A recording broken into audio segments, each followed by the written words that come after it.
Hello friends, आज एक तो संडे है। मेरी आवाज़ बैठी हुई है। आज तो संडे है तो हैप्पी संडे। और धूप भी है, ठंडा मौसम भी है। और आप सभी को छठ पूजा की ढेर सारी शुभकामनाएं। मैं पौधों से घास निकालने का काम कर रही हूँ। और एक कबूतर, छोटे से कबूतर के बच्चे को दिखाऊँ मैं आपको। वहाँ पे दिखा, यहाँ पे देखो एक कबूतर का छोटा सा बच्चा बेबी बैठा हुआ है। सी कितना प्यारा। खैर हमारे छत पे तो बच्चे देते रहते हैं बहुत सारे। थोड़ा ज़्यादा मत कर, उड़ जाएगा।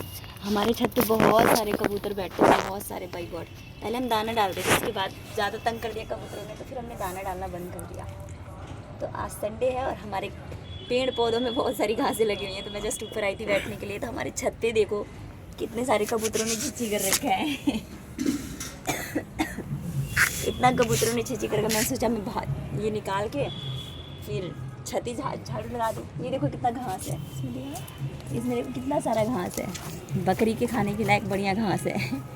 आप लोग भी करते हो, पेड़ों की रखवाली किया करो। टाइम टू टाइम पेड़ पौधे से घासें चुन लिया करो, क्योंकि एक पौधे पे दूसरा पौधा हावी हो जाता है। तो इस वजह से टाइम से घासों को बाहर निकाल देना चाहिए, जो पौधे के लिए ठीक ना हो। तो इन घासों को मैं उन्हीं को चुन रही हूँ। हालांकि मैं बैठने के लिए जस्ट आई थी, और मैंने घास देखा तो मैंने सोचा मैं निकाल ही दूँ ये सारी। ऊपर आने के बाद काफ़ी सारे छठ के गाने बज रहे हैं। बहुत अच्छा लग रहा है छठ के गाने सुन के। मैंने इतने सारे घास कलेक्ट कर लिए, अभी लगभग सभी में है। मैं सभी में निकालूंगी। आप लोग मज़े लो, ब्लॉग के देखते रहो और वीडियो को भी लाइक करते रहो, शेयर भी करते रहो फ्रेंड्स के साथ। मेरी आवाज़ कम आएगी तो मैंने कोई माइक नहीं लगा रखा है, तो उसके लिए तो देखो ये चमेली का है। चमेली का है ना, ये चमेली का। ये महकता है, इतना अच्छा महकता है ना। सी इसको देखो कितना, इतना अच्छा महकता है ये। इतना अच्छा महकता है ना कि मतलब पूरा एनवायरनमेंट महक जाता है। रात को जब ज़रूरत से ज़्यादा फूल खिलते हैं इसमें, तो नीचे हमारा जो कमरा है उसमें इतनी अच्छी महक आती है, इतनी अच्छी महक आती है। देखो मैं ऊपर बैठने के लिए आई थी और मैं इन घासों को चुनने लगी। देखो कितने सारे घास है, देखो कितने सारे घास हैं। ये पौधे, ये ऐसे घासें हैं जो क्या करेंगी, दूसरे पौधे पे हावी होकर के उस पौधे की ग्रोथ को रोक देंगी। तो इसी वजह से टाइम टू टाइम अपने पौधों को, जो भी प्लांट्स आप लोगों ने घर पे लगाया है, उनमें से घासें चुन लेके हटा देना चाहिए, क्योंकि ये फिर ठीक नहीं होती। होता है ना कि हावी हो जाना, तो वो चीज़ें होती हैं। और ठंड का मौसम भी स्टार्ट हो रहा है, हल्की हल्की ठंड के साथ इतनी खिली खिली धूप है। और जैसा कि मैंने आपको बताया, मैं तो बैठने के लिए आई थी। मेरी भतीजी से छुप छुपा के आई हूँ, मेरी भतीजी ऊपर आ जाएगी।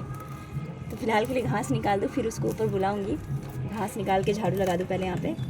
तब आप लोगों के घर में कौन कौन छठ पूजा नहीं मनाता, कौन कौन मनाता है, कौन कौन नहीं मनाता, उसके लिए भी बताना। मुझे फेस्टिवल छठ पूजा तो मैं बहुत पसंद करती हूँ, मतलब पर्सनली बहुत ज़्यादा पसंद है मुझे। हमारे घर में नहीं मनाते छठ पूजा में। आप सभी को पता है सूर्य देवता को पूजा की जाती है, छठ माता की पूजा की जाती है। छठ माता को प्रकृति की देवी माना जाता है, और मैं प्रकृति की, मैं देखो सफाई करने में जुड़ी हुई हूँ। प्रकृति की देवी माना जाता है और उनको सूर्य की बहन भी माना जाता है, ये सभी जानते हैं।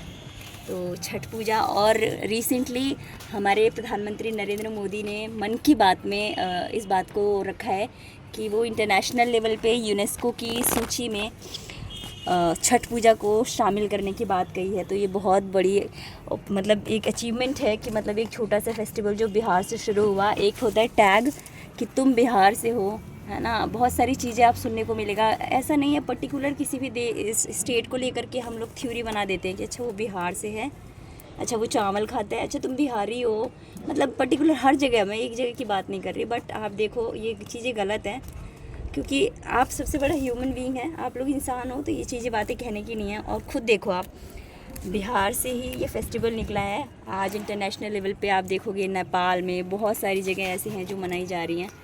और इस चीज़ की, इस उपलब्धता को देखते हुए ही हमारे प्रधानमंत्री मोदी ने इस चीज़ को यूनेस्को की सूची में शामिल करने की बात रखी है, और ये होगा भी बहुत जल्दी। तो छठ पूजा की अपनी मान्यता है, बहुत अच्छा लगता है छठ पूजा मुझे। मैं तो यही सोच रही थी आज ही छठ पूजा की शाम में लोग जाएंगे, बट आज तो नहीं जा रहे हैं। अब कह रहे हैं कल जाएंगे, तो मैं तो रहूँगी नहीं देखने के लिए। हालांकि मैंने कभी छठ पूजा देखा भी नहीं है पास से जा कर के, टीवी में, फिल्मों में देख लेती हूँ, वो बात की बात है। इनफैक्ट मेरे वीडियोस भी आप लोग ऐसे ही देखोगे कि कैसे हैं, सिंपल लुक में बनाया है। अरे ठीक है, उतना फैसिलिटी नहीं होता बनाने का, कोई कैमरा नहीं है, कोई मेकअप, कोई ऐसा नहीं है कि मैं कमा रही हूँ कि मैं बनाऊँ। ठीक है, मैं घर में बैठे बैठे बना रही हूँ। सी मैंने इतनी सारी घासें इकट्ठी कर ली। आप लोगों को अच्छा लग रहा होगा। बहुत सारी घासें हैं, सी देखो। अब ये पौधे की ग्रोथ को रोक देंगे, बाकी जो फूल है ना उनके ग्रोथ को रोक देंगे, इसीलिए मैं इनको निकाल रही हूँ, जस्ट बिकॉज, और कोई रीज़न नहीं है। तो आप लोगों को कैसा लगा वो चीज़ें देखो। ये हमारे गुलाब का फ्लावर देखो कितना सुंदर लग रहा है। ये हल्दी का पेड़ है, मेरी भाभी ने लगाया है पौधों में। तो ये चीज़ें करनी चाहिए, है ना, क्योंकि इन्वायरमेंट से थोड़ा सा तो लगाव रखना पड़ेगा ना आपको। थोड़ा सा नहीं बल्कि मैं तो बोलूँ जितना समय मिलता है आप परिवार को दो, इन्वायरमेंट के साथ बिताओ, वो बहुत अच्छी चीज़ें हैं। तो मैंने इतना सारा घास निकाल दिया। ये मेरा फ़ोन रखा हुआ है यहाँ पे, खैर थोड़ी तो मैंने इतनी सारी घासें निकाल दी। और आप लोग इस ब्लॉग को पूरा देखना और वीडियो में कमेंट्स करना कि किस किस के घर में छठ पूजा मनाई जाती है, किस किस के घर में नहीं मनाई जाती है, और कौन ऐसी घासें निकालता है। हालांकि निकालना ज़रूरी होता है ऐसे पौधों के लिए। इतना सुंदर फ्लावर है इतना सुंदर है। तो कमेंट ज़रूर करना किस किस घर में छठ पूजा मनाई जाती है और किस किस के घर पे छत पे ऐसे प्लांटेशन कर रखा है पौधे लगाने का। ये एलोवेरा है जो हमारी खूबसूरती को निखारता है। ये तो बहुत सारे होते हैं। तो कमेंट से ज़रूर करना किस किस की छठ पूजा मनाई जाती है, और मेरे को प्रसाद ज़रूर देना, क्योंकि स्पेशली मुझे प्रसाद बहुत ज़्यादा पसंद है। So bye bye, take care, have fun. आप इंजॉय करो और कमेंट करते रहो, वीडियो को लाइक करो, अच्छा लगे तो चैनल को सब्सक्राइब करो, अपना ढेर सारा प्यार दो। Bye bye, take care.